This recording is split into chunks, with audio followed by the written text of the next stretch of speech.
Dans ce monde en constante mutation, certaines âmes intrépides se dressent contre l'ordinaire pour sculpter un avenir audacieux. Bienvenue dans Les Audacieux, le podcast dédié aux entreprises et aux entrepreneurs qui osent rêver grand et prendre des risques pour transformer des rêves ambitieux en réalité inspirante. Je suis Céline Mallet et je vous embarque pour un voyage au cœur de l'audace. Un podcast signé CJD Pays d'Aix. Pour cette première édition des Audacieux, nous avons le plaisir d'accueillir Sylvie Bonello, déléguée générale de la Fondation MMA des entrepreneurs du futur. En quelques mots, la Fondation œuvre chaque jour pour soutenir les entrepreneurs qui cherchent à réaliser leurs rêves et à créer un impact positif dans notre société. En quelque sorte, on peut dire que la Fondation est un catalyseur de l'entrepreneuriat en France. Mais avant de rentrer dans le cœur de mission de la Fondation, est-ce que vous pouvez vous présenter, s'il vous plaît, Sylvie ? Bien sûr, bonjour Céline. Bonjour.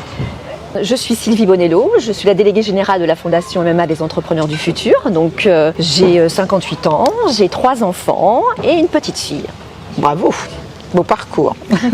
Et alors, est-ce que vous pouvez nous raconter un peu la mission principale de la Fondation MMA des entrepreneurs du futur ? Alors la mission de la Fondation MMA, c'est d'accompagner en fait les initiatives qui vont permettre de contribuer à la dynamique entrepreneuriale dans les territoires. Et donc concrètement, aller à la rencontre des entrepreneurs notamment.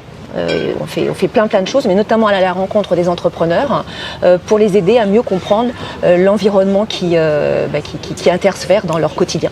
Est-ce que vous pouvez nous expliquer quels sont les principaux défis auxquels la Fondation cherche à répondre ?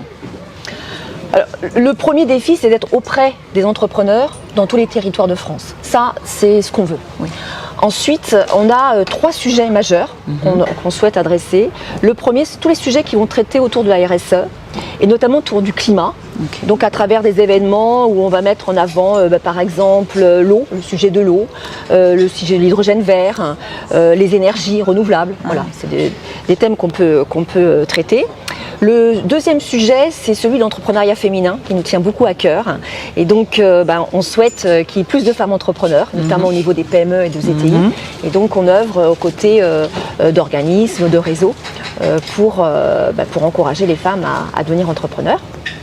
Et puis le troisième grand sujet, c'est la santé du dirigeant. C'est un sujet qu'on traite depuis quasiment notre création. Et donc la santé mentale et physique du dirigeant, qui est un vrai sujet qui lie à la solitude, etc. Donc oui. On a un baromètre chaque année sur ce sujet-là. Donc on a une certaine expérience et un sujet qui était assez oublié pendant de nombreuses années. Mais et qui complètement, oui, tout à fait. Oui, vous avez raison. Quand on a démarré, c'était un sujet qui n'était pas du tout traité. Là, maintenant, c'est presque un sujet à la mode. Mais bon, non moins essentiel. Oui. Essentiel, et on n'en parle pas assez. Oui. On en parle pas mal au CJD. Oui, c'est vrai. Oui, c'est vrai. C'est un sujet récurrent. Oui, c'est vrai. Pour continuer de parler d'audace, j'aimerais savoir comment la Fondation encourage l'audace et l'innovation parmi les entrepreneurs. Alors, par exemple, en organisant des événements qui vont mettre en lumière des nouveautés, des innovations, par exemple en termes d'organisation. Par exemple, on va parler de l'holacratie, on va parler de l'entreprise à visée régénérative. Voilà. Donc, mettre en avant des nouvelles formes d'entreprise et montrer que ça marche, montrer aussi les difficultés. Donc ça, c'est un exemple. On a fait par exemple aussi une saga qui s'appelait #défi d'entrepreneurs. Voilà, donc c'était bien le sujet. Et donc là, pour mettre en lumière des entrepreneurs qui avaient su relever des défis professionnels. Donc voilà. Et voilà, ce type d'actions qui font qu'on va mettre en lumière d'autres façons de faire, de l'innovation. On a eu aussi par le passé des partenariats avec des organismes qui mettaient en avant l'innovation. D'accord. Voilà. Vous avez des exemples en tête de défis d'entreprise que vous avez aidé à soutenir ? Alors, on n'a pas, nous, soutenu des entreprises. Hein. Oui.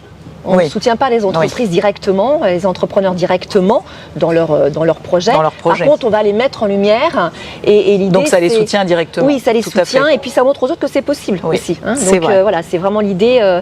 Et puis c'est l'une des valeurs de la fondation, c'est l'optimisme. Donc l'idée, c'est aussi de montrer que, en l'occurrence par cette saga hashtag défi d'entrepreneurs, que quand on est optimiste, c'est comme ça qu'on va de l'avant. On est d'accord. Je crois qu'il y a des programmes, des initiatives que la Fondation propose pour soutenir l'entrepreneuriat. Vous pouvez nous en dire quelques mots ? Alors ce sont en fait c'est du mécénat, parce que la Fondation fait également du mécénat et donc on va soutenir des organismes. Par exemple, on va soutenir Nemolab, qui est un organisme qui s'est donné pour mission de comprendre et aussi d'agir pour l'entrepreneuriat féminin, je vous en parlais. Donc comprendre pourquoi il y a moins de femmes entrepreneurs que d'hommes en France, alors qu'au départ, à la naissance, les chances sont les mêmes. Il n'y a pas même plus de femmes ? Oui, alors en proportion, oui, mais à l'arrivée, il y en a beaucoup moins. Et donc, qu'est-ce qui se passe dans la vie d'une petite fille, d'une jeune fille et d'une femme qui fait qu'il se passe des choses, voilà, hein, et donc ça fait, c'est un programme, donc voilà, c'est un organisme qu'on soutient. On soutient aussi le Labex Entreprendre, qui fait une étude chaque année, qui participe à l'étude en fait GEM, Global Entrepreneurship Monitor, qui est une étude qui va comparer l'entrepreneuriat en France par rapport à 51 autres économies dans le monde, et donc ça permet de mieux comprendre ça, l'entrepreneuriat, de se benchmarker et puis aussi de retirer des bonnes idées, des bonnes pratiques à mettre en œuvre. Et puis on a aussi un autre organisme qu'on soutient, Ronalpia, qui est un organisme qui va accompagner des entreprises autour de l'ESS, l'économie sociale et solidaire. Voilà. Donc là, on va les accompagner pour qu'elles-mêmes accompagnent les entreprises en création et surtout en développement. Dans tous les territoires et plus particulièrement ils sont situés eux en Rhône-Alpes. D'accord. Ok, c'est super, merci. Alors, une dernière question. J'aimerais avoir votre vision de l'avenir pour les entrepreneurs audacieux, donc en France, sur notre territoire, et comment la Fondation compte les accompagner dans la réalisation de leurs rêves. Vaste sujet. C'est ambitieux, on est plus humble que ça. Ma vision de l'entrepreneuriat en France, je vous parlais justement de ce rapport GEM qui indique que l'index entrepreneurial en France ne s'est pas dégradé. En tout cas, on a gardé la même place par rapport au G7. Alors je viens de dire une bêtise, donc je recommence. Ouais, c'est pas grave. Parce qu'il s'est dégradé, mais on a la même place dans le G7. Parce que les autres se sont dégradés aussi. Ok. Donc, alors, la question c'était. Alors, je viens de vous parler justement du rapport GEM. Et donc, justement, ce rapport qui vient de sortir annonce que la place de la France dans l'index entrepreneurial reste la même au sein du G7 et qu'elle est au-dessus de la moyenne. Oui. Bon, donc ça c'est plutôt positif. Maintenant, ça n'enlève rien au contexte. On ne va pas se cacher que la conjoncture, elle est quand même compliquée. On n'est pas la poussière sous le tapis non plus. Voilà, exactement. Donc il faut pas s'en cacher. Mais moi, je pense qu'on est dans un pays quand même qui permet de créer des entreprises, de les accompagner, qui permet l'audace, qui permet l'innovation, qui l'accompagne. Moi, je suis une optimiste, donc je vois plutôt. On est deux, Sylvie. Voilà. Je crois à l'adage que l'audace sourit à ceux qui osent. Voilà. Donc, je reste optimiste sur l'entrepreneuriat en France. Même si je réinsiste sur l'entrepreneuriat féminin, il reste encore beaucoup de choses à faire. Oui, alors justement, est-ce que c'est ça votre rêve ? Quel est votre rêve ? Vous êtes une audacieuse, ça on a bien compris. Vous avez un rêve, quel est-il ? Mon rêve, c'est que toutes les femmes dans le monde puissent s'autoriser à être audacieuses, libres d'entreprendre, sans avoir à renoncer, sans avoir peur, en ayant confiance et en étant libres de leur choix. Ça, je valide à 100%. Merci beaucoup Sylvie Avec pour plaisir. Cet entretien. Merci à vous, et Céline. On se retrouve très vite. Oui, à très très vite. Au revoir. Au revoir. Merci d'avoir écouté cet épisode des Audacieux.